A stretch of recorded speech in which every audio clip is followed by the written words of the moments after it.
The sun rises over the shimmering waters of Lake Texcoco, casting gold across the canals and causeways of Tenochtitlan, a city so stunning that even Spanish soldiers later claimed they had never seen anything like it. A newborn Aztec child enters the world, crying, as midwives lift them toward the light, offer prayers, sprinkle water on their tiny forehead, and burn copal incense so fragrant it seeps into the walls. The moment feels sacred, peaceful, full of promise. But if you could whisper to that baby, you'd say, "Enjoy those tears, kid. They're the easiest part of your life." Because once you're born Aztec, your body, your time, your future, none of them belong fully to you. They belong to your family, your community, your emperor, and most of all, to gods with an appetite that never ends. Your destiny begins before you can even lift your head. Your umbilical cord is buried in a symbolic place. On a battlefield if you're a boy, tying your life to war before you even understand what fear is. Near the hearth if you're a girl, binding you to the endless responsibilities that keep your household alive. Then comes the naming. Not a cute moment, not parents debating their favorite baby names. Instead, a priest studies the sacred calendars, searches for omens hidden in your birthday, reads the signs like a cosmic instruction manual. If he sees greatness, congratulations, you have pressure. If he sees misfortune, sorry, you're stuck with it.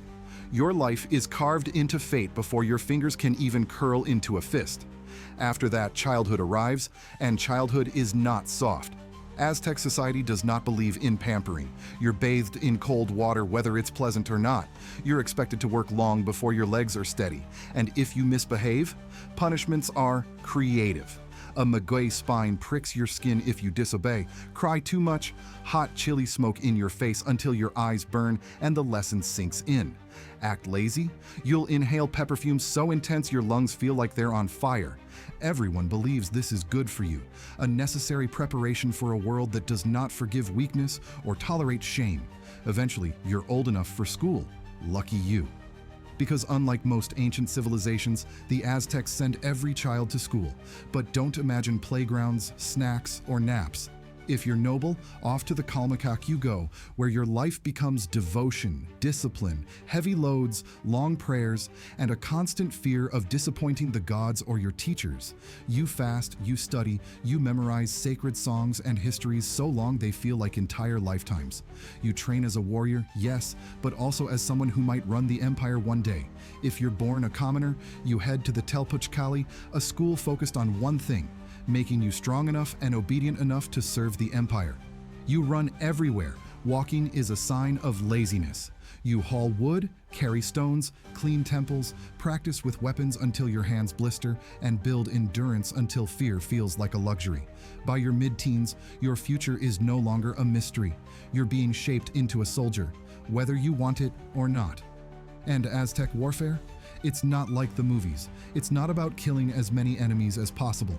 It's about capturing enemies alive because the gods need sacrifices and the empire needs prisoners.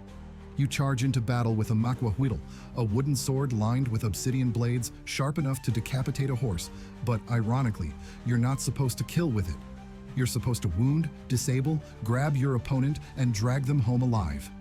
Meanwhile, every enemy of the Aztecs wants to do the exact same thing to you.